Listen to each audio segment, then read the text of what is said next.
निर्मण मुकुट सुधारि परमो रघुवर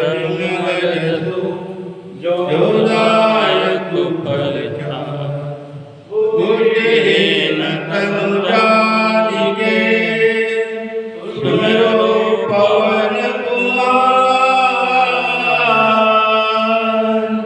बल बुद्धि विद्या देहु मोहि हरहु कलेश विकार।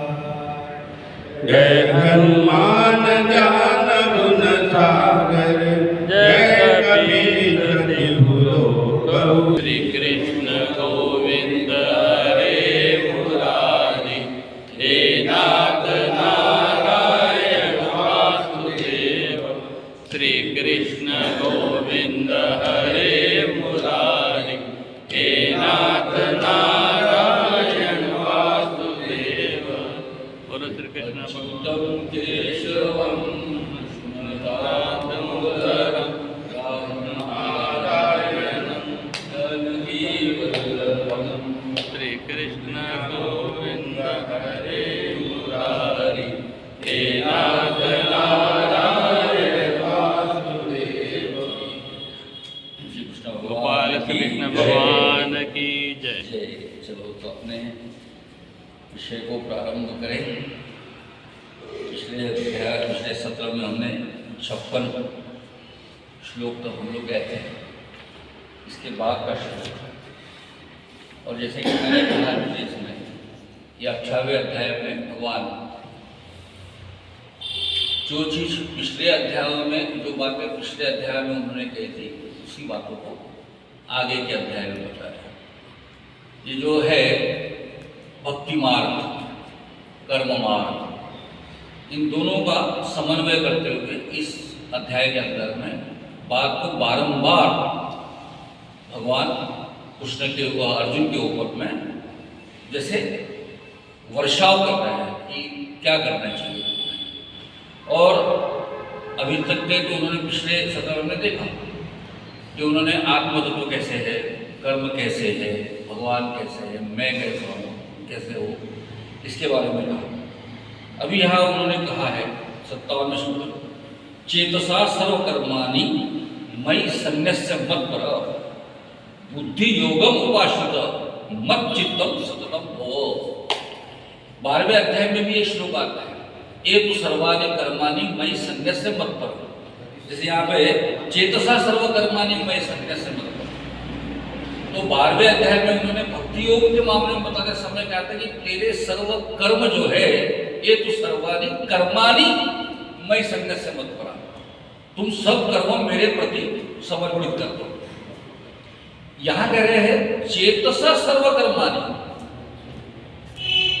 मयि सन्न्यस्य मत्पर। कहते हैं कि तुम्हारे अंदर में जो चेतनत्व है, मन है, इसके साथ 12वें अध्याय में तो सब कर्म समर्पित करने को कह दिया था। यहाँ तो पूर्ण चेतन तत्व के साथ में और पूरे मन के साथ में तू मुझको समर्पित हो जा। मयि सन्न्यस्य मत पर मतलब मुझे शरण आया, मेरे संदर्भ मेरे साथ में मेरा आश्रय कर। और आगे कहते हैं कि बुद्धि योगम उपाश्रित मतलब वो एक शब्द उन्होंने दिया है भगवान ने बुद्धि योग। अब हमने कर्म योग सुना, भक्ति योग सुना, बुद्धि योग। अब योग युक्त बुद्धि कैसी है? तो ये है विवेक पूर्ण जिसको कहते हैं। मन तो चंचल होता है, ये करूँ या वो करूँ, ये करूँ ये। बुद्धि योग का मतलब ऐसा है कि तुम्हारे अंदर में सत असत का विवेक जो है, क्या सही क्या बुरा, इसका जो भाव है उसके साथ। और विशेषता बुद्धि योग का मतलब ऐसा है कि पूर्ण रूप से समत्व का भाव। समत्व का भाव में एक बार एक तय हो जाए, ये मान लिया कि तुम्हारे अंदर में इंद्रिय, मन, बुद्धि, ये सारी चीजें जैसी अलग अलग दिखाई देती है, किंतु इसके अंदर में एक समत्व का भाव है। कोई भी चीज जो है वो अलग अलग नहीं होती है।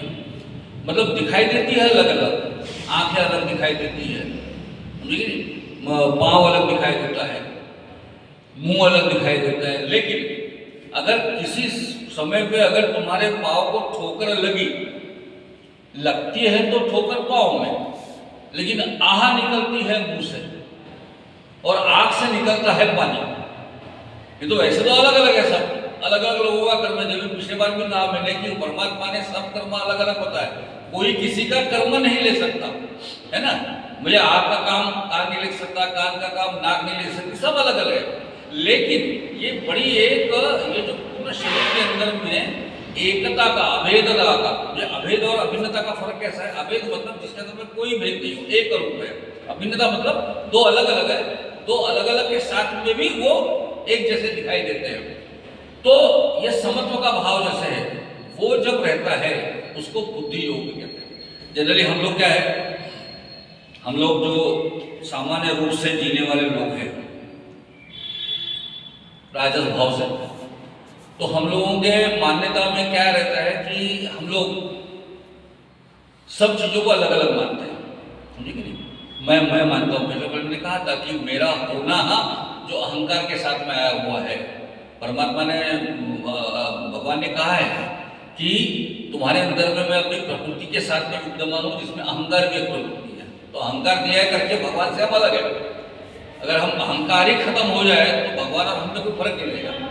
तो हम लोग जो अलग अलग भाव के हैं, वह सब लोग इंद्रियों के प्रकृतिगत स्वभाव के कारण हम बहुत सारी चीजों को अपना गुलाम मानते हैं, समझे कि नहीं, कि मैं अपने इसको कंट्रोल कर सकता हूं। देखो भगवान कहते हैं अर्जुन को कि तू अपने मन को अभ्यास और वैराग्य से कंट्रोल कर, है ना। कंट्रोल करने की कहते हैं, लेकिन आदमी अभ्यास और वैराग्य से अगर कंट्रोल नहीं करे और अहंकार से कंट्रोल करता है, उस समय उसे वो शरीर, वो कर्म उसे अपना अधिकार लगता है, अपना अधिकार लगता है कि मैं कंट्रोल करता हूं। मैं देखो, मैं अपने मन का निग्रह करता हूं। ऐसा निग्रह करने वाला आदमी बहुत बार निग्रह से च्युत हो जाता है, क्योंकि वो उसके अहंकार के साथ में है। पूरे विवेक के साथ में, अभ्यास के साथ में और वैराग्य के साथ में तय करते हुए किसी चीज का निश्चय करना, ये अलग चीज है। अहंकार से निश्चय करना तो अक्सर अहंकार का निश्चय हमेशा टूटता है, क्योंकि होता क्या है, हमारे स्वभावगत जो भाव है, आदत है, उससे तो हम हो जाते हैं। जैसे कोई व्यक्ति धीरे धीरे आदत, जैसे पीने वाला है, समझे कि नहीं, पीने वाला आदमी पीते पीते पीते पीते उसे पता ही नहीं चलता, उसको लगता है अपना, पहले स्टार्टिंग में ऐसा नहीं है कि मैं तो केवल बड़ा कंट्रोल रखता हूँ, मैं पीने के बाद में भी अपने हिलते नहीं है बॉस, ऐसा कहने वाला आदमी रहता है। लेकिन धीरे धीरे ऐसा हो जाता है कि वो जो मदिरा है, दारू है, वो उसके ऊपर में हावी हो जाती है। या का अक्सर देखते हैं धीरे धीरे इतनी हावी हो जाती है कि उसके बगैर रहेगा। अब बताओ, अब गुलाम कौन किसका? वो पहले तो ये मानता है कि मेरा पीना खाना जो है मेरा गुलाम है, मैं अपने मन से तय करता हूँ, लेकिन वो आदत के साथ इतने उसका पराधीन हो जाता है, उसके अधीन हो जाता है कि उसे पता ही नहीं चलता कि कब वो उसका गुलाम हो गया।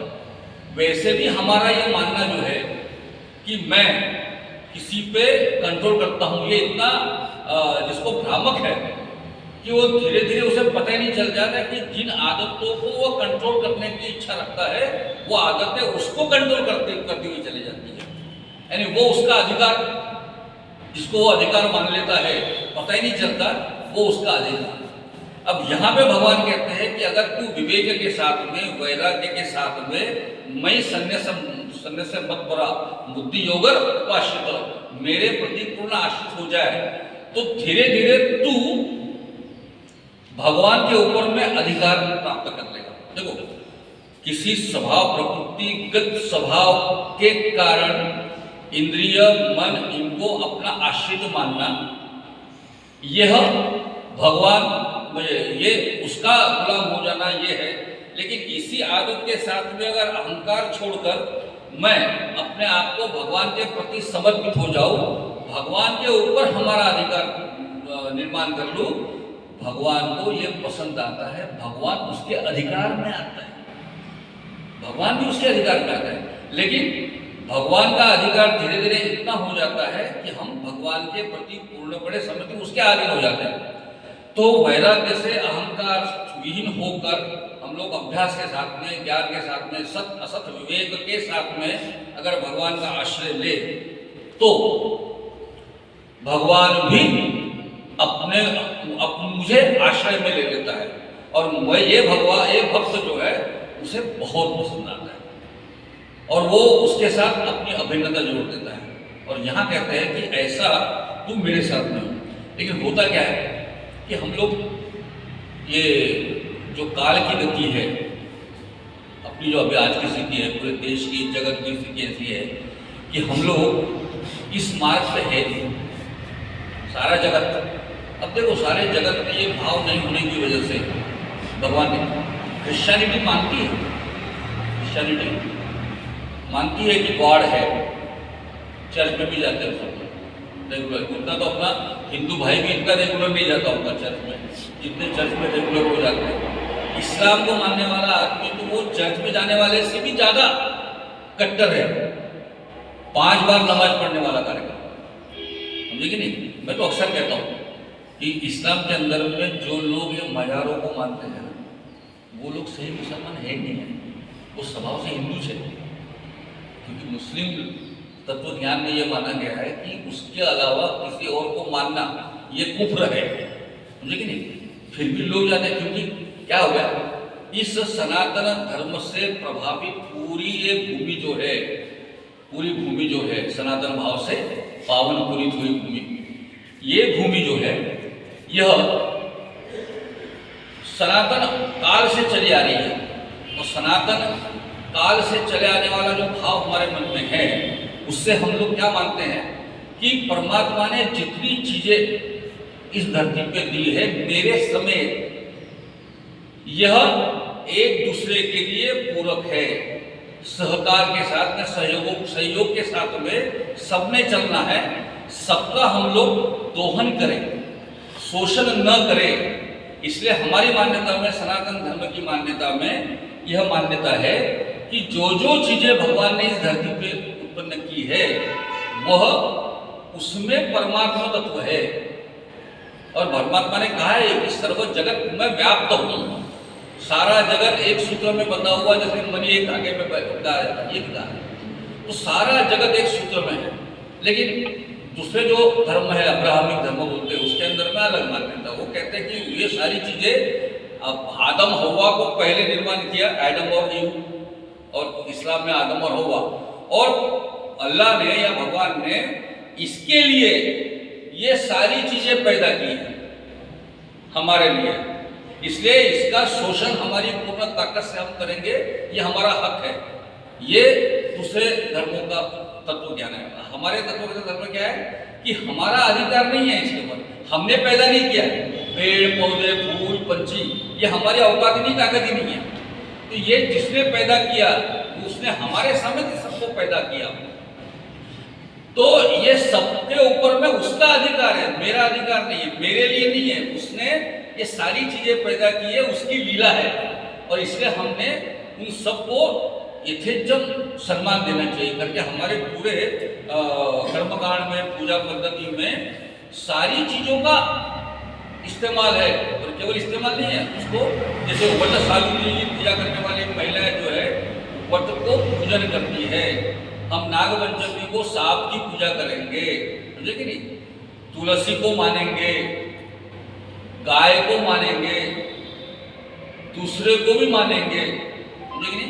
लेकिन हुआ ये कि ये अब्राहमिक धर्म के कारण ये पूरे जगत में क्रिश्चियनिटी का और इस्लाम का जो प्रभाव निर्माण हुआ, एक ने तो पैसे के बल पे किया अपना धर्म प्रसार, एक ने ताकत के बल से किया। जो लोग आए ताकत के बलों से जबरदस्ती धर्म, तो लेकिन वो लोग भी जो है हिंदुस्तान में रहने वाले, जो इस्लाम को मानने वाले, इस्लाम के अंदर में घुस जाने वाले लोग हैं, वो भी अपनी मूल भावना को नहीं छोड़ सकते करके, चाहे कुछ भी हो जाए। उसके अलावा हर जगह अपना आस्थाने पे अपना सीधा सजदा करते हो लोग, कहीं भी झुक जाते ना वो किसी मजार पे, कब्र में। लेकिन अब उसके अंदर में भी वो वहां भी लोग आए हुए, जमात के लोग, जमात बोलते हो, उन्होंने कह दिया कि ये सब गलत बात है, इसको सब मालूम। अब देखो ना, ये सब भगवान को, अल्लाह को एक मानने वाले और भगवान गॉड को मानने वाले लोग भी आपस में इसी मुद्दे के ऊपर संघर्ष करते हैं कि मैं श्रेष्ठ हूँ और तू बराबर धर्म, तू कुफ्र है। मुझे अहमदिया को मानने वाला, इस्लाम को मानने वाला, शिया को मानने वाला, दोनों इस्लाम को मानने वाले, लेकिन मैं तेरे से श्रेष्ठ हूँ। ये मानने वाला जो भाव है अहंकार के कारण, और अपने तत्व ज्ञान में कहा है कि बुद्धि योगम उपाश्रितो, मतलब समत्व का भाव। इतना समत्व का भाव है कि हम मानते हैं कि एक प्राणी भी जो है, गाय को भी हम मातृ स्वरूप मानते हैं। गाय को भी ऐसा नहीं कि गाय केवल एक प्राणी है, ऐसा नहीं है। गाय को खाली प्राणी मानना और वो उसके लिए इस्तेमाल की चीज मानना ये किसी दूसरे धर्म में होगा, लेकिन अपने धर्म में तो गाय को अपनी मातृ स्वरूप, और हम ये मान के चलते हैं कि केवल माता नहीं है, तो वो देवता का स्वरूप है। एक ने बड़ा अच्छा कहा है कि ऊपर वाला जो है, ऊपर वाला ऐसा होशियार है, उसने क्या किया कि पूरा जगत तो बना लिया, समझे कि नहीं, लेकिन जगत में परमात्मा ने सोचा कि मैं कैसे रहूंगा, इसलिए उसने मातृ शक्ति का निर्माण किया कि ये मातृभाव में हर जगह रहूंगा। इसलिए माता के रूप में परमात्मा जो है वो सब जगह अवतीर्ण है, अपनी माँ के अंदर में भी है, गौ माता के अंदर में भी है, सारी मातृभाव जो है। और देखो भगवान का अस्तित्व ही इतना वात्सल्यपूर्ण है कि हर जगह जहाँ जहाँ मातृत्व का भाव आया हुआ है, वहाँ वहाँ आपने देखना, अनुभव करना कि वो मातृत्व का भाव जो है वो सब जगह विद्यमान दिखाई देता है। इसलिए ये जो है चेतसा सर्वकर्माणि मयि सन्न्यस्य मत्परा बुद्धि योगम उपाश्रितः मच्चिदम भव मच्चिदः सततम भव। फिर मैंने आपसे कहा कि यहाँ पे केवल मन नहीं है, चित्त है, मत चित्त। तो मेरे प्रति अपना चित्त जो है, और चित्त क्या है, अपन तो हमेशा बोलते हैं कि अपन मन के बारे में जानते हैं केवल, सामान्य रूप से मन के बारे में, क्योंकि मन का सामान्य लोग है, इसलिए मन का होना हमको प्रतीत इसलिए होता है कि हमारे मन के हिसाब से हमारा मन दोलायमान होते रहता है। वो मन के अस्तित्व के कारण कभी ये अच्छा लगता है, कभी वो अच्छा लगता है, कभी उसके बारे में गुस्सा आता है, कभी उसके बारे में राग पैदा होता है, कभी द्वेष पैदा होता है। मैंने आपको कहा था ना कि बस ट्रेन में अपन जाते हैं, उस समय किसी से बात करने का अपना मन होता है तो पूरे ट्रेन के समय में हम लोग बातें करते हैं, और किसी का मन नहीं हो तो पूरे समय में उसके तरफ देखते भी नहीं है। तो ये मन के प्रभाव के कारण अपने होता है, लेकिन चित्त उसके आगे की क्षमता है, ये समझ लीजिए। मन के आगे चित्त का स्थान है, जो ऐसा उलझन में नहीं आता, जो चेतन तत्वों को, भगवान की शक्ति को पूरी तरह से मानकर सत असय का, जैसे व्यवसाय व्यवसायत्मक एक ऐसा जो शब्द है, यानी व्यवसाय तक निश्चयात्मक बुद्धि के साथ में जो रहता है वो अपने चित्त में है, और ये चित्त सब जगह है, केवल आपने।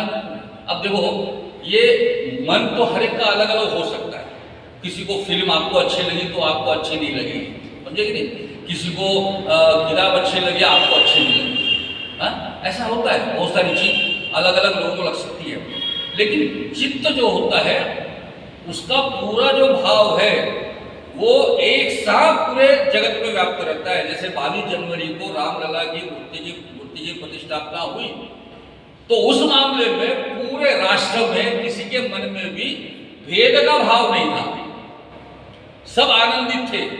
वो है चित्त का प्रदर्शन, चित्त का प्रकटीकरण। जैसे आप देखो पाकिस्तान के साथ में और अपनी इंडिया की पाकिस्तान की मैच होती है, तो उस मामले में पूरे भारतवर्ष में जितने लोग फैले रहते हैं, सबके मन में एक भाव रहता है कि अपना भारत जीतना चाहिए।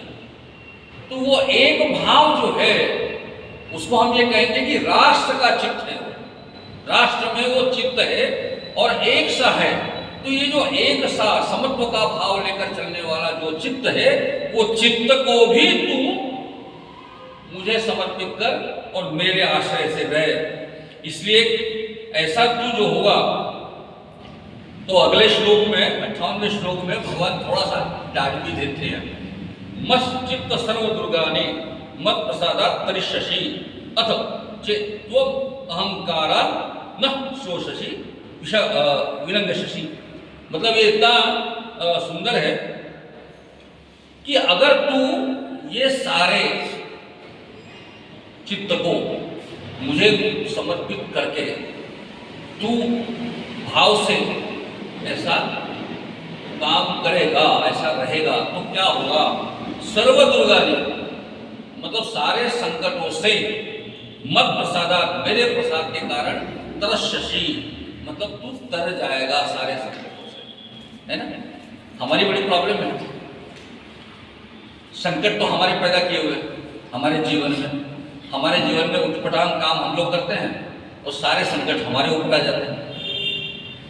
लेकिन हम दोष क्या करते हैं? हे भगवान, क्या मेरे जीवन में तुमने दुख ला लिया, इसने मुझे धोखा दिया, मेरा व्यवसाय नहीं हो रहा है, मेरा धंधा पानी बराबर नहीं हो रहा है, मेरे घर में तबीयत ठीक नहीं रहती, मैं भी परेशान हूँ, दवाई पानी को कितने पैसे लगते हैं। हालांकि ये सारी जो चीज़ें हैं उसका कारण हमारे ही कर्म है। कुछ कर्म हमारे इस जन्म में है जिसका परिणाम हमें भुगतना पड़ता है। कुछ कर्म ऐसे हैं जो हमारे संचित कर्म के साथ प्रारब्ध का रूप लेकर आ गए हैं, तो उसके तहत हमारे ऊपर में कुछ संकट आते हैं, लेकिन हम ये नहीं मानते।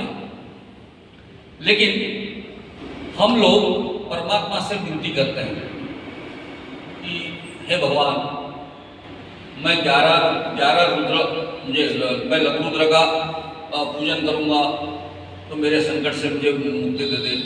फिर मैं 11 सत्यनारायण डालूंगा, फिर मैं मेरे घर में गणेश जी की मूर्ति की प्रतिष्ठापना करूंगा। ये सारी चीज़ें करते हैं, लेकिन उसमें क्या है कि मैं ये करूंगा। मतलब बड़ा सुंदर मराठी में, पिछली बार मैंने हिंदी में बताया था, मराठी में बड़ा सुंदर एक कविता है की देवळात जाऊन लोक दुकानात गेल्यासारखी वागतात। मेरे ख्याल आप तो मराठी समजली का? देवळात जाऊन लोक दुकानात गेल्यासारखी वागतात आणि 2-4 आने टाकून काही ना काही मागतात। 2-4 आने डाल के कुछ न कुछ मांग लेते हैं। तो हम लोगों का वहां भी एक व्यापार का स्वरूप है। बच्चा भी नहीं स्कूल में जाने वाला, यानी कभी कभी लगता है कि हम उम्र से कितने भी बड़े हो जाए, हमारे अंदर का जो बच्चा है वो आखिर तक मरता ही नहीं, वो बचपने के साथ ही करते रहते हैं। यानी बच्चा भी स्कूल में जाता है ना, और परीक्षा देने के लिए जाता है, तो भगवान के मंदिर में भगवान ये परीक्षा में पास कर देना, मैं 11 रुपए का, वो अपने औकात के हिसाब से 11 रुपए की मैं चिरंजीव जी के दाने प्रसाद के रूप में चढ़ा दूंगा, इतना करके निकल जाते हैं। हम लोग भी वही करते हैं जीवन में, यानी हम अपने चित्त के साथ इसको नहीं मानते, लेकिन उस मानने का कैसे मालूम है? क्या हमेशा ये मानना चाहिए कि अपने जीवन में जितनी भी घटनाएं घटित होती है, ये वाकई आप देखो, अनुभव करो कि बहुत सारी घटनाएं ऐसी है जिनके ऊपर में आपका कोई प्रभाव है या आपने उसको किया है, ऐसा आपको दिखाई नहीं देगा सर। माइन्यूटली आप अपने सूक्ष्म भाव से चिंतन करो इसका। कोई भी घटना अच्छी हो या बुरी हो, ये आपके करने, मतलब कोई भी अच्छी घटना जो आपके जीवन में घटती है वो केवल आपके करने से नहीं होती, उसमें बहुत सारे लोगों का सहज, जिसको भाव से बोलो या तय करके बोलो, ऐसा प्रभाव होता है। आप अपना व्यवसाय भी करोगे तो बहुत बार आपका निर्णय, उस व्यवसाय को चलाते समय आपके कुछ निर्णय ऐसे हो जाते हैं जिसकी वजह से आपका व्यवसाय चल निकलता है। लेकिन वो जो व्यवसाय चल निकला उसमें केवल आपका ही कर्म नहीं रहता, मार्केट का प्रभाव, जिसके साथ आपका व्यवसाय है उसका आपके प्रति भाव, या उसने आपको मदद करने की इच्छा व्यक्त करना, ऐसी सारी चीजों का सम्मिश्र परिणाम ऐसा होता है कि आपका व्यवसाय जो है वो चल निकलता है। आपके ऊपर में कोई घटना अगर गलत भी घटने वाली होती है तो ये भी सही बात है, मैंने तो कहा कि वो अपने हिसाब से होती है, अपने प्रारब्ध कर्म के हिसाब से होगी, अच्छा या बुरा। तो इसलिए आप ये मान के चलो कि सारी घटना का सूक्ष्मता से चिंतन करो, तो कोई भी चीज आपने की इसलिए हुई है ऐसा नहीं लगता, आपके जीवन में घटती है। वो उस घटने के लिए बहुत सारी चीजें काम करती है। पिछले बार अपन एक श्लोक सुना था, अधिष्ठानम तथा कर्ता कर्णम पृथक विदम द्विविधाश्च पृथक चेष्टा दैवम दैवात्मकं, यानी कोई चीज के घटने के लिए ये 5 कारक जो है वो बड़े महत्वपूर्ण है। यानी अधिष्ठान, कर्ता, साधन, हमारी दौड़ धूप, ये तो 4 है। 20% के 4 हिस्से तो है ही है।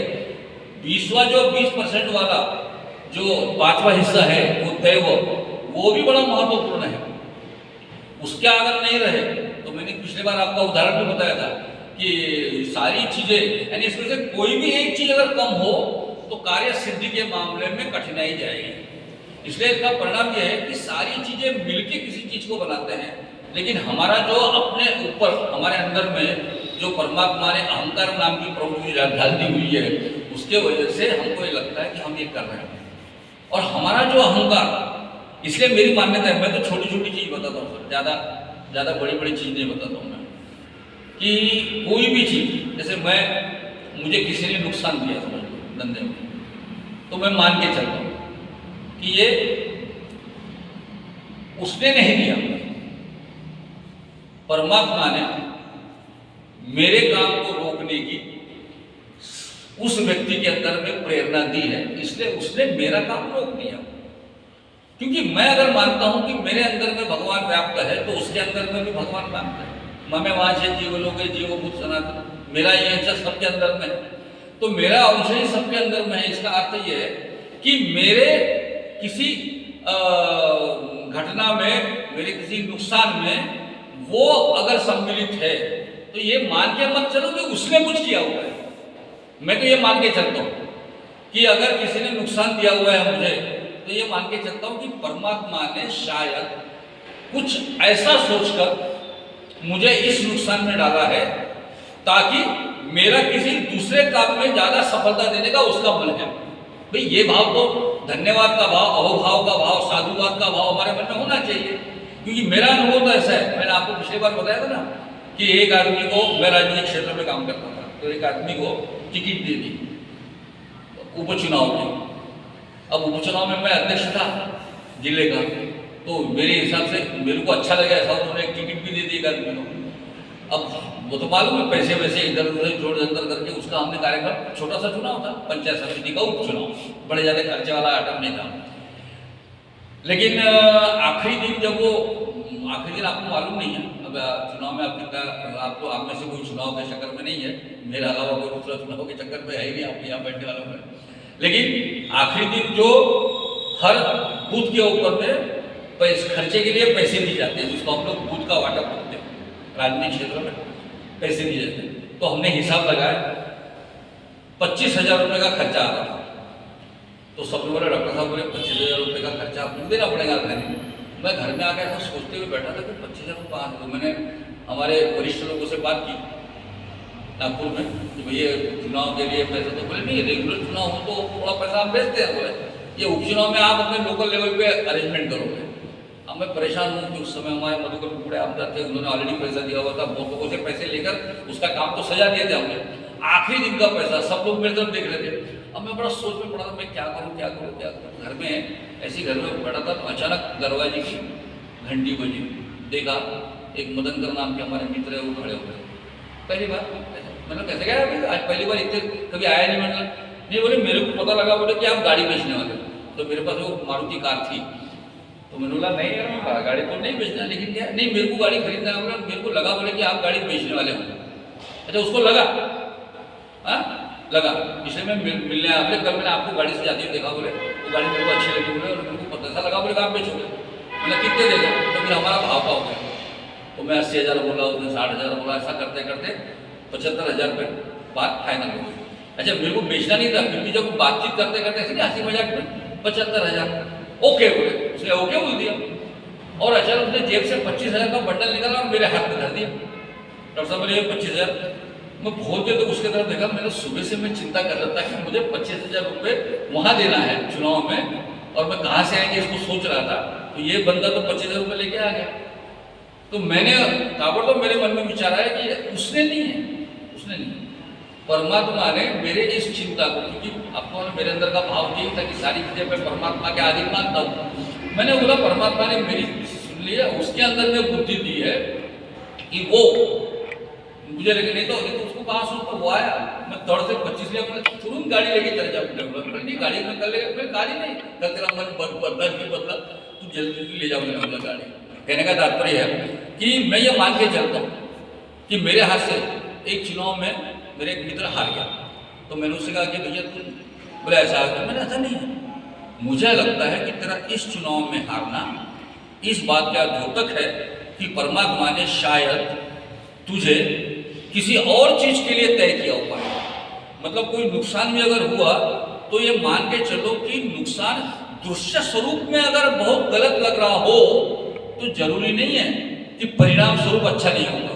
हो सकता है कि आज ये घटना जो घटती है मेरे लिए, कोई मेरा बच्चा बड़ा परेशान था, वो MBA किया उसने, तो MBA की जिस साल पास हो गया उसके मन में कल्पना थी कि 25 लाख का पैकेज 50 लाख का पैकेज मिलेगा, लेकिन जिस साल वो पास हो गया उसके हिसाब से एकदम से रिसेशन आ गया पूरे वर्ल्ड में। 2008 में पास हुआ MBA, बड़ा परेशान मेरे साथ, मेरे सामने आया, मेरा मुकद्दरी खराब है, वो फ्रस्ट्रेट हो गया था, जैसे अर्जुन फ्रस्ट्रेट हो गया था ना पहले अध्याय में, वैसे वो फ्रस्ट्रेट गया, कोई मतलब नहीं, बोले जीवन में कोई अर्थ नहीं है, मैं जाता हूँ, बोले मैं ये छोड़ के यहाँ आया, ये गड़बड़ हो गई, मैं कुछ नहीं करता, उसको मैं दूसरी तरफ बताई, मैंने काम कर, बहुत जरूरी है, ऊपर वाले ने तुझे ये तय किया है कि तू इस लाइन से नहीं जाने वाला है, समझे कि नहीं, तेरे लिए कोई दूसरी लाइन होगी।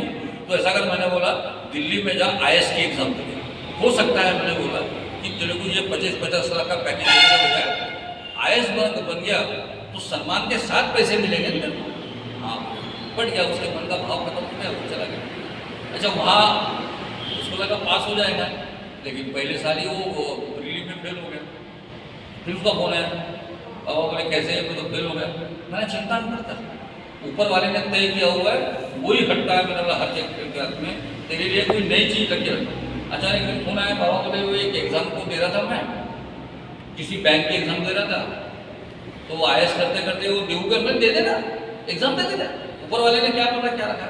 अच्छा, बड़ी मजा ऐसी है कि वो जिस साल IAS का प्रीलिम पास हुआ उस साल वो बैंक के एग्जाम में पास हो गया। तो फिर उसका फोन है, बाबा मैं ऐसा करता हूँ, बोले मैं बैंक ज्वाइन नहीं करता, बोले मैं तो पास हो गया, बोले अभी मैं बैंक तो यूँ निकाल दूंगा, बोले अहंकार, उसके मन में भी अहंकार था, यूँ निकाल लूँगा। मेरा नहीं, मेरा एक सूत्र है, मैंने बोला कि ट्रेन प्लेटफॉर्म पे जाने के बाद में एक्सप्रेस आएंगे उसमें बैठूंगा, ऐसा सोचता नहीं। मैंने बोला मैं ट्रेन पैसेंजर आ गए तो भी बैठ जाता हूँ, मैंने बोला मैं, क्योंकि परमात्मा ने ये गाड़ी मेरे लिए भेजी, ऐसा मैं मानता हूँ, उसके साथ बैठ जाता हूँ। जहाँ ये रुकेगी वहाँ अगर हमको एक्सप्रेस मिलेगी, अगर परमात्मा ने तय किया होगा कि अगले स्टेशन पे तेरे को एक्सप्रेस ट्रेन मिलेगी तो मिलेगी, नहीं तो एक ट्रेन से तेरा सफर तो है ही है, तो ज्वाइन कर लिया। आज क्या है, वो स्टेट बैंक का ऑफिसर हो गया, यानी कहाँ से कहाँ होते हुए। लेकिन ये सारी चीजें परमात्मा अपने जीवन में तय करके बैठा हुआ है, प्रारब्ध के साथ हमारे कर्म तय करके बैठे हुए है ना। मैं आपको बता था ना पिछले बार कि हमारे संचित कर्म के साथ प्रारब्ध स्वरूप हमारा जन्म प्राप्त होता है। तो सारे जीवन की घटनाएं तय है, लेकिन हमारी, अच्छा ये मैं पिछली बार आपको बताया था कि विज्ञान भी ये मानता है। मुझे 2005 में जिस चीज का नोबेल प्राइज मिला था, जिस वैज्ञानिक को, उसने ये सूत्र बनाया, उसने ये शोध किया कि जो हमारे अंदर में सेल है उसके अंदर में जीन है, जीन जिससे बने वो जीनोम है। जीनोम मतलब वो डबल हेलिक्स का आकार नहीं, दो सांपों का ऐसा आकार रहता है सीढ़ियों के अंदर में, सीढ़ी ऐसी मोड़ दी हो तो जो आकार हम हॉस्पिटल में देखते हैं वो जीनोम है। उसके अंदर में सिर्फ पट्टियाँ दिखती है, वो पट्टियाँ 310 अरब पट्टियाँ है, और वो 310 अरब पट्टियाँ AGCT, ये विज्ञान में आता है। अभी के ताजे हमारे ज़माने में नहीं आता ये, जब हम स्कूल में पढ़ते थे, अभी के स्कूल में तो अभी भी आ गया AGCT। उसकी जो पट्टियाँ है वो बदलती है, और जिस आदमी को नोबेल प्राइज मिला उसने ये ढूंढा कि ये 3 पट्टियों का बदलना जो है वह हैप्पैजार्ड पद्धति से, कैसे भी पट्टियां बदल रही हो या तुम करते हो करके पट्टियां बदलती है, नहीं, वो पट्टियों का बदलने का क्रम जो है वो कंप्यूटराइज प्रोग्राम के जैसा है, कि जैसा किसी ने कंप्यूटराइज प्रोग्राम सेट किया हो पट्टियों का बदलना, और वो पट्टियों के बदलने के हिसाब से हमारे पूरे शरीर की मूवमेंट जो है उसके कंट्रोल में है। मतलब आग का झपकने के लिए भी वो पट्टी बदलती है, जमाई लेने के लिए भी पट्टी बदलती है, हाथ मैंने उठाया, ये सोचा मैंने कि मैं हाथ उठाऊं, तो मेरा सोचना जो है कि मैंने हाथ उठाना, ये भी पट्टियों के बदलने के कारण होता है। ऐसा नहीं है मेरे मन में भूख लगती है तो भूख लगने की संवेदना भी हमारे सेंटर में क्रिएट होती है, उसका भी कंट्रोल वो पट्टियां करती है। तो उसने वो बायोलॉजी साइड से, उसका मेडिसिन साइड से उसने शोध किया था वो। तो उसका शोध ऐसा था कि किसी को अचानक कभी भी कोई बीमारी हो जाती है, टीबी भी हो जाती है, वो टीबी जो हो जाती है तो अगर उसका कंप्यूटराइज प्रोग्राम अगर हमको डिकोड कर सके तो उम्र के 50 से 55 साल में होने वाली जो उसको टीबी है उसका प्रोग्राम हम बचपन में ही बदल सकते हैं ताकि उसे टीबी न हो। कितनी बड़ी बात है। मतलब उसने ये शोध किया है कि ये पट्टियों का बदलना भी कंप्यूटराइज प्रोग्राम के हिसाब से है, अगर हम इसको डिकोड कर सके। हालांकि वो डिकोड नहीं कर सकते, वैज्ञानिक अभी उस लाइन में आगे नहीं बढ़े। मैं तो बता रहा हूँ विज्ञान वो है जिसको विज्ञान कहते हैं ना, विज्ञान वो है जो हमें पता लगा हो, समझे कि नहीं। अध्यात्म वो है जो अभी पता लगना बाकी है। बस यही फर्क है क्या विज्ञान और अध्यात्म के अंदर में। और जिस दिन ये पता लग जाएगा, लेकिन किसे पता लग जाएगा मालूम है? ये सारे जगत की घटनाओं का वर्णन, जैसे कंप्यूटराइज प्रोग्राम, किसे पता लग जाएगा मालूम है क्या? जो संतत्व के मार्ग पे आगे बढ़ते बढ़ते सिद्ध हो जाते हैं। योगी, संत के बाद में योगी, योगी के बाद में सिद्ध, और सिद्ध के बाद में वो परमात्मा स्वरूप। तो यहाँ पे जो सिद्ध हो जाते हैं, जिन्हें जो 8 सिद्धियां प्राप्त होती है, उसके तहत उन्हें सारे जगत का ज्ञान हो जाता है। क्योंकि सिद्धि प्राप्त होने के बाद में, जैसे कहते हैं ना हनुमान जी को अष्टसिद्धि का ज्ञान था, तो उसमें जगत में कहीं भी घूम सकते थे। यानी अपने लिए तो कल्पना लगती है कि सीधे उड़ गए, और जैसे बचपन में सीधे उन्होंने छलांग लगाई और सूरज को खाने के लिए छलांग लगा दी, ऐसा आपने सुना ना, मुंह में डाल तो दिया। मुंह में डालने के लिए, और निकल पड़े निकलने के लिए। भाई ऐसा है, उनकी शक्ति जो है उनके अंदर में परमात्मा का पूरा, ये उन्होंने कोई सिद्धि कमाई नहीं, उसके उनके अंदर में थी, क्योंकि शंकर जी के वो अवतारी थे। तो सारे सिद्धियों के साथ में उन्होंने जन्म लिया हुआ था, जिसके वजह से वो विशाल रूप ले सकते थे। सूक्ष्म रूप लेके सीता जी को अशोक वाटिका में मिलने भी गए थे। तो ये सिद्धियां जिनको पता लग जाती है ना, उनको पता लग जाता है। मैंने वो रामायण के अंदर में काकभूषण जी का काकभूषण जी को वो सबसे, मुझे देखो अपने यहाँ पे अभी टाइम ट्रैवल, टाइम के साथ सफर करना, यह भी विज्ञान में सफल नहीं हुआ है। क्योंकि मानते हैं कि टाइम के साथ ट्रैवल नहीं कर सकते हम लोग। अगर हम प्रकाश की गति से अगर इस ब्रह्मांड को भेदने के लिए चले जाए, हमारे लिए तो समझो 10 दिन के बाद वापस आएंगे हम लोग। लेकिन हमारा टाइम के साथ, प्रकाश वर्ष के साथ में जो 10 दिन का काल बीता है, वह काल हमारे लिए 10 दिन का था। लेकिन अगर हम पृथ्वी में वापस अगर आएंगे तो पृथ्वी में कम से कम 11 पीढ़ियां समाप्त हो गई होगी। तो ये टाइम ट्रैवल बोलते हैं।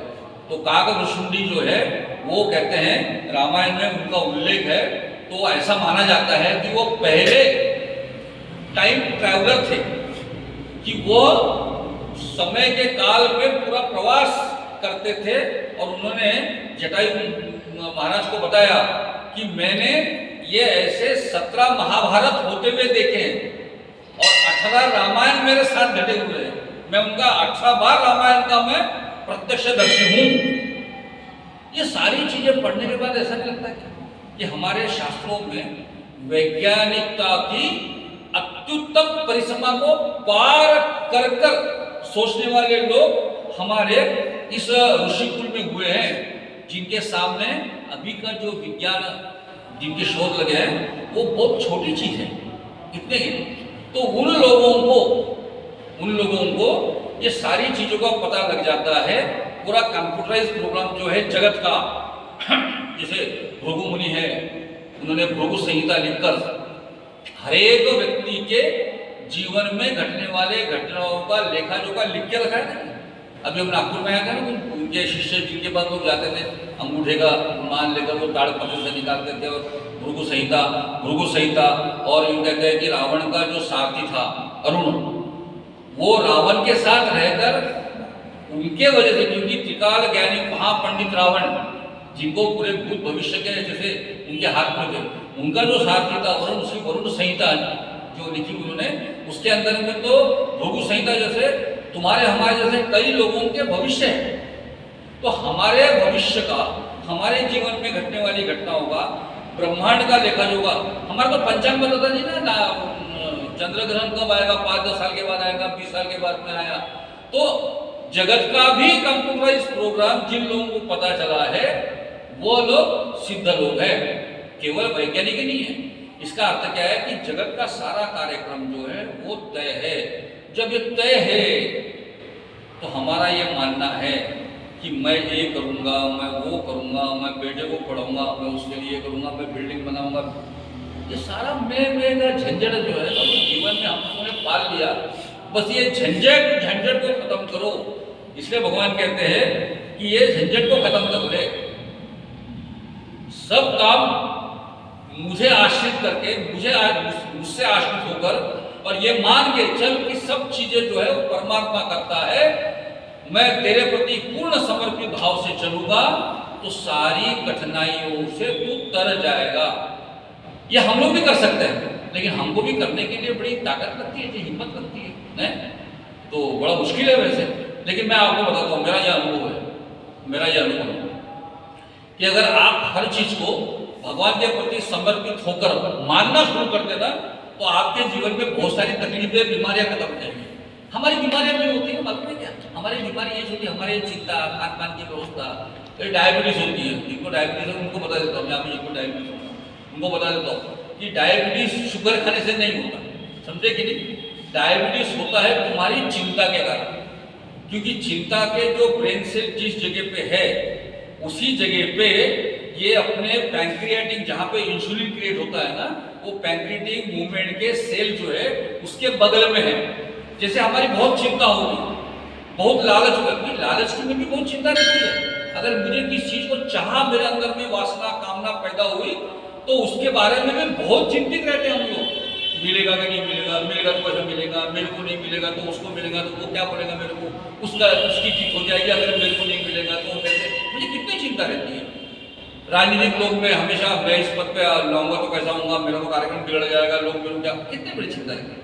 ये सारी चिंताओं के कारण वो जो ब्रेन सेल्स होते हैं वो डिस्टर्ब होते हैं, और वो डिस्टर्ब होकर चलना शुरू कर देते हैं, जिसके अंदर में इन्फ्लेम्ड कंडीशन क्रिएट होती है, जिसके वजह से ये पैंक्रियाटिक मूवमेंट का जो सेल्स है वो डैमेज हो जाते हैं, इंसुलिन क्रिएट करने का कार्यक्रम नहीं हो जाता करके। मैं तो कहता हूँ कि सब कुछ परमात्मा को समर्पित करके जीने की आदत डालो, बहुत सारी चीज अपने जीवन में सहजता से हो जाएगी। कोई ये गलत भी घटना घटे, ऊपर मैंने आपको बोला ना पिछले बार एक श्लोक बड़ा सुंदर है परमात्मा ने, भगवान ने बड़ा सुंदर बोला, नादत्ते कश्चित् पापम न चैवम सुकृतम।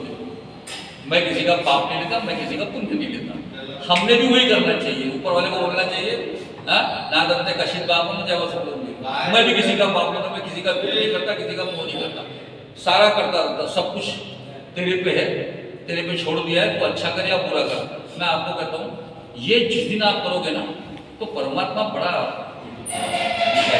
करुणाशील है, वात्सल्य मूर्ति है।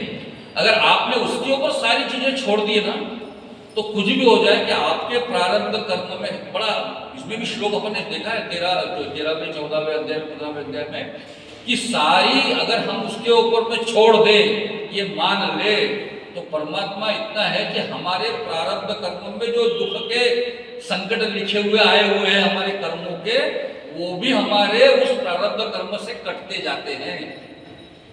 लेकिन ये समर्पण का भाव जो है वो हमारे अंदर में सहजता से आना चाहिए। प्रयत्न करो, प्रयत्न कि भैया हर चीज, मैं तो ये मान के चलता हूँ कि कोई भी जीवन में घटना घटी तो उसमें मेरा कोई रोल ही नहीं है, समझे नहीं?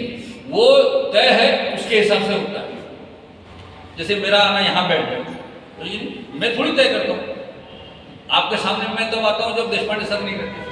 अच्छा, देशपांडे सर का नहीं होना भी मेरे कंट्रोल में थोड़ी है, यानी मैं तय करूंगा कि मैं शनिवार को आऊंगा, अच्छा ऐसा मैं तय करके भी नहीं रहता। अगर मान लो मैंने तय कर लिया कि मैं शनिवार को आके यहाँ बैठूंगा व्यासपीठ पे, लेकिन उधर समझो उनका काम निकल गया, सुमंती देशपांडे का फोन आया कि मैं शनिवार को मैं जा रहा हूँ, मैं क्या कर सकता हूँ? मैं बोलूँगा भगवान आप चले जाइए। यानी मेरा तय करना भी मेरे हाथ में नहीं है, बहुत सारी चीजें हैं करके मान के चलता हूँ कि कहीं भी किसी का भी कुछ भी हो रहा हो तो ये सब परमात्मा के स्वरूप में उसकी इच्छा से होता है। अगर भगवान ने डांट भी दिया अर्जुन को, अगर मेरे इस वचन को तू नहीं सुनेगा भाई अहंकार के कारण, तूने अहंकार के कारण तो बोल दिया मैं युद्ध नहीं करूंगा। अब भैया तू युद्ध करने की बात कर रहा है, तेरे से तो वही होगा जो मैं चाहूंगा है। और तू मार कर बड़ा होकर कर रहा है कि मैं लड़ूंगा नहीं, मेरे भाई बंधुओं को क्यों मारूंगा, ये वर्ण संकर हो जाएगा, प्रजा में बड़ा हाहाकार मचेगा, अपनी पीढ़ियां को। अरे भैया इतना मत सोच। अरे अर्जुन ने पहले वो जब वो गांडीव छोड़ देता है ना तो अहंकार से कितना भरा हुआ है वो, कि वो यानी वर्ण संकर हो जाएगा, कुल नष्ट हो जाएंगे। क्यों?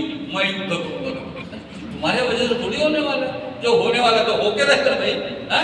तो तू ये झंझट मत कर, और तेरे अहंकार के कारण अगर तू ये मान के चलेगा कि ये सब मैं करता हूं तो इस मार्ग से तू भ्रष्ट हो जाएगा और नष्ट हो जाएगा। इसलिए मेरी बात को सुन। अच्छा आगे बोले, अच्छा आगे बड़ा सुंदर यद अहंकार आश्रित्य न योस्य इति मन्यसे मिथ्येष व्यवसायस्य प्रवृत्तिस्त्व नियोक्ष्यति। अब क्या है? न योस्य इति मन्यसे, न योस्य मतलब मैं युद्ध नहीं करूंगा ऐसा तू मान रहा है, ऐसा तू मान के चलता है कि मैं ऐसा युद्ध नहीं करूंगा। लेकिन ये तेरा अहंकार है ना कि मैं युद्ध नहीं करूंगा, ये तेरा अहंकार है ना। लेकिन ये अहंकार का आश्रय लेकर भी तू कितना भी कर ले, लेकिन तू युद्ध करेगा क्योंकि तू क्षत्रिय आदमी है। तू अपनी हरकतों से बाज थोड़ी ना आएगा, मतलब भगवान क्या कहने, तो अपनी हरकतों से बाज तो आएगा नहीं, कितना भी छोड़ देगा, बैठ गया मैं युद्ध नहीं करूंगा। असोच बड़ा भगवान ने देखो कल्पना कितनी अच्छी है कि अगर मान लो ये युद्ध होना तय है, अर्जुन ने गांडीव तो छोड़ दिया, लेकिन उसके युद्ध न करने से युद्ध टलने वाला था क्या?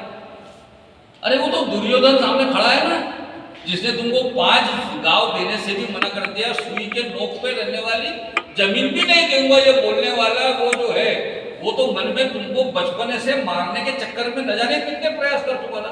बचपन में भीम को उसने जहर दे दिया ना, तो महाभारत में कथा है, लाक्षागृह में जला दिया, 2 बार तो जुए में हरा के बाहर मार्केट में बाहर कर दिया, राजपाट से हटा दिया, ये सब तो कर रहा है वो।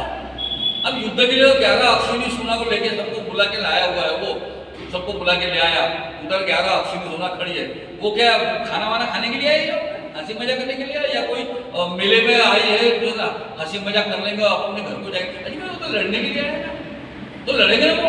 अच्छा वो जब लड़ेंगे और वो बाणों की वर्षा और भाले की वर्षा करना शुरू, तो इसने कितना भी वो छोड़ दिया हो मैं युद्ध नहीं करूंगा, वो रह सकता है?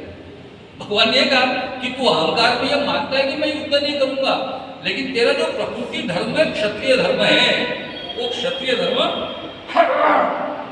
तेरे को जबरदस्ती युद्ध करने के लिए प्रेरित करेगा ही करेगा। तू कुछ भी कर ले, कुछ होने वाला नहीं है भाई, करके काय को तू नष्ट हो जाएगा। तू युद्ध लेगा, हर जाएगा, सब पड़ जाएगा, लेकिन उधर से बाण आएगा, तेरे को लगेगा, तीर आएगा, तेरे को लगेगा, तू मर जाएगा, नष्ट हो जाएगा। तेरे इस भाव के कारण वैसे ही तू नष्ट कर रहा है। तो ये तो मान ले कि तू कुछ नहीं करता। तो पहले जो भगवान ने पहले 6 अध्याय तक मैंने 9वें अध्याय तक के भगवान ने उसको कहा कि तू युद्ध कर, युद्धायुक्त निश्चय, समझे कि नहीं? और कितना लालच दिया, हतो वा प्राप्त स्वर्गम, जीतवा तो भोग नहीं, तू जीतेगा तो मरेगा तो स्वर्ग की प्राप्ति होगी, और जीतेगा तो भूमि का राज्य मिलेगा। कितनी सारी चीज बताई, लेकिन फिर धीरे धीरे अपना विशाल रूप प्रकट करने के बाद में, अभी ज्ञान मान देने के बाद में अभी कर रहे भैया तू तो करेगा नहीं, तो काय को अंदर में पैदा होगा। और स्वभावजेन कौन्तेय निषद्ध स्वेन कर्मणा कर्तुम नेच्छसि यत् मोहात् करिष्यसि अवशो अपि ततः।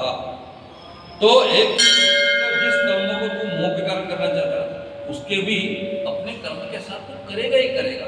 इसलिए इस झंझट में तू मत पड़, अहंकार को छोड़ और पूरा मेरे प्रति ये तो सर्वाणी कर्माणि मयि सन्न्यस्य मत्परा, मेरे प्रति सर्व कर्म को, मन को, चित्त को मेरे प्रति समर्पित कर मेरे आश्रय से रह, और ये मान के चल कि तू स्वयं कुछ नहीं करता, सब प्रभु इच्छा के कारण होता है, तो तेरा जीवन सुखी हो जाएगा।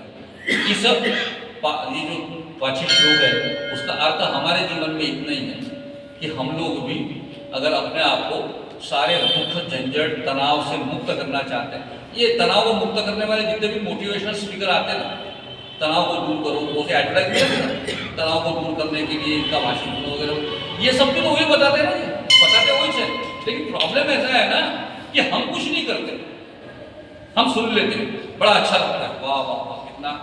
और जैसे नहीं कि स्मशान में जो अंत्य यात्रा को ले जाने वाले लोग वहाँ बैठे बैठे, जीवन का कोई भरोसा नहीं है, कोई मतलब नहीं है, सारी झंझट करके क्या रखा हुआ है जीवन पे, देखो कल था आज नहीं, बड़ी अच्छी बात करते हैं। हाँ, मुझे याद है, चलो मुझे याद आ गया, मैंने इसके पहले प्रसंग से बताया मालूम नहीं, मुझे अचानक याद आ गया, आपका बहुत व्यास जी का ये हुआ था, भागवत पूजा आपके आंगन में नहीं है वो, आपके आंगन में हुआ था जहाँ व्यास जी को हुआ था, किशोर जी व्यास। हाँ अभी हो गए वही गिरी जी महाराज अभी जो अयोध्या में है। अच्छा हाँ, उनका हुआ था बहुत साल पहले, 20 साल हो गए, 95। हाँ 95। मुझे याद है, मैं भी, मेरा भी इंटरेस्ट था, मैं चले जा रहा था, अचानक एक आदमी, नाम नहीं बताता उसका, वो तेजी से बाहर आ रहा था, मैंने अरे मैं कहाँ जा रहा है, मेरी उम्र का था दोस्त, कहाँ जा रहा, बोले काम से जाऊँ, मैंने कैसे बात, अरे क्या बात, बोले इतना बढ़िया बता रहे हो, बोले बिल्कुल क्रोध नहीं करना चाहिए, वैराग्य की भावना होनी चाहिए, त्याग की भावना, सुन के बड़ा मन आनंदित हो गया, प्रफुल्लित हो गया, बोले वाह वाह वाह इतना बढ़िया है, तू जरूर सुन, बोले मुझे बता रहा है जरूर सुन। मैं तू जा कर कोर्ट में जा रहा हूँ, बोले कोर्ट में, मैंने किस बात के लिए कोर्ट में जा रहा हूँ, नहीं बोले मेरे बगल में एक आदमी ने मेरी 3 फीट की जगह ले ली है, बोले 3 फीट की जगह उसने अपने इसमें ले ली है, बोले उसके झंझट में हमारी कोर्ट में कितने साल थे, बोले 15 साल हो गए, लेकिन उसको तो मैं ऐसा ही क्यों करके, अब देखो त्याग की भावना सुन के आया हुआ आदमी है, तो मुझसे कह रहा है कि 3 फीट जगह, तो मैं तो बोले जिंदगी सारी पीढ़ियां मर जाएंगी, फिर भी बोले मैं 3 फीट की जगह ले लूँ। तो मैंने बोला तेरे अंदर भी इनकी त्याग की भावना का जो है वो मात्रा देखकर मैं बड़ा प्रफुल्लित हो गया, जब कोर्ट पे जा। यानी हमारा प्रॉब्लम है कि स्मशान वैराग्य जिसको बोलते हैं ना, स्मशान के अंदर में कोई मतलब नहीं, आते बराबर लग जाता है, इसको ये चाहिए, उसको वो चाहिए, मुझे ये चाहिए, तो ये छोड़ो, ये कहो परमात्मा सर्वश्रेष्ठ है, उसके प्रति पूर्ण श्रद्धा के भाव से समर्पित हो जाओ, अपने जीवन में कोई कष्ट नहीं होगा।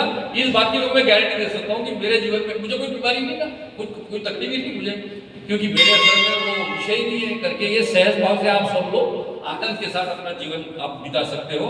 यहाँ पे हम लोग रुकेंगे, इसके बाद का शनिचर को है, शनिचर को मेरे ख्याल गुरुजी आ जाएंगे, शनिचर को गुरुजी आ जाएंगे, है नहीं 6 तारीख को आने वाले, आज आने वाले हैं। अच्छा, शायद शनिवार और बुधवार करेंगे, उसके बाद फिर जाने वाले हैं, शनिवार बुधवार करेंगे फिर जाने वाले हैं। ऊपर वाला जो तय करता है, जो सेट करके रखा है उन्होंने, ऊपर वाले ने सेट करके रखा है। चलो अपन वो गुरुजी का बताया हुआ मंत्र पढ़ लेंगे। नाम संकीर्तनम यस्य नाम संकीर्तनम यस्य सर्व पाप प्रणाशनम प्रणामो दुःख शमनम तन्नमामि हरिं परम नाम संकीर्तनम यस्य सर्व पाप प्रणाशनम प्रणामो दुःख शमनम तम नमामि हरिं परम नाम संकीर्तनम यस्य सर्व पाप प्रणाशनम प्रणामो दुःख शमनम तम नमामि हरिं परम। श्री कृष्ण भगवान की जय। आरती आरती के लिए जय भगवत गीते, प्रभु जय भगवत गीते, हरि कमल विहारी, हरि कमल विहारी, सुंदर सुपुनीते, ओम जय भगवत गीते, कर्म सुमर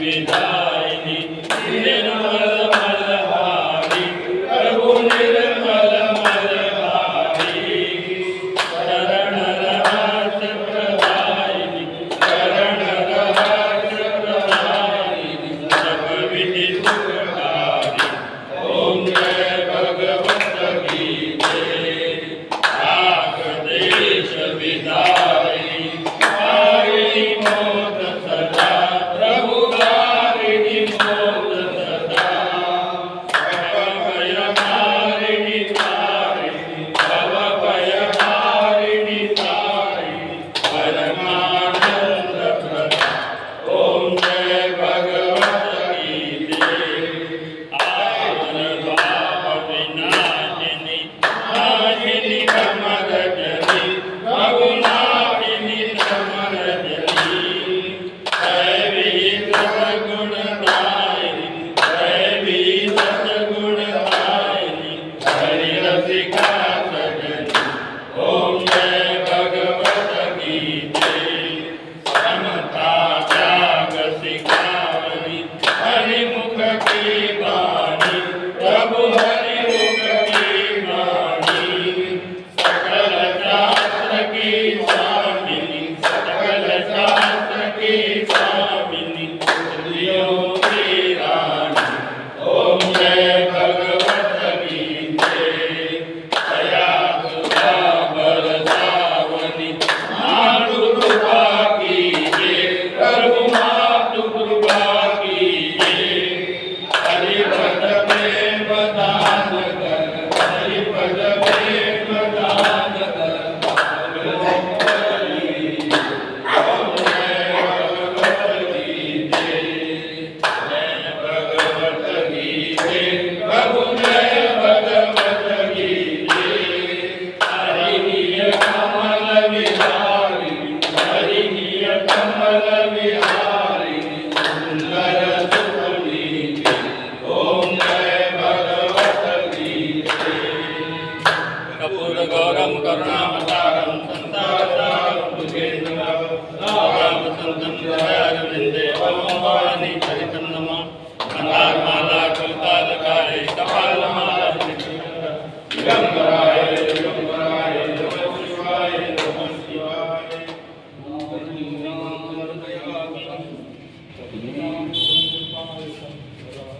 त्वमेव माता पिता त्वमेव बन्धुः सखा त्वमेव विद्याधरं त्वमेव सर्वं मम देव देव कायेन मनसा मनस्तेन्द्रियेण वा बुद्ध्यात्मना वा प्रकृति स्वभावात् करोमि यत् सकलप्रदीये नारायणाय समर्पयामि अधिकं शेषं नारायणं कृष्णनामोऽस्मि श्रीधरं मातरं गोपिकावल्लभं जानकीनायकं रामचन्द्रं भजे हरे राम राम राम हरे हरे कृष्ण कृष्ण कृष्ण हरे हरे हरे राम राम राम हरे हरे हरे कृष्ण कृष्ण कृष्ण हरे हरे हरे राम राम राम हरे हरे हरे कृष्ण कृष्ण कृष्ण हरे हरे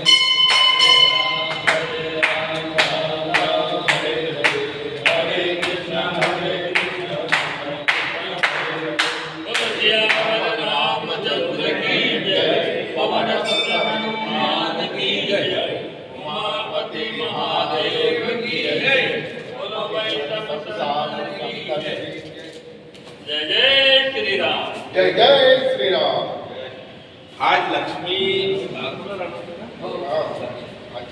आज शाम नंतर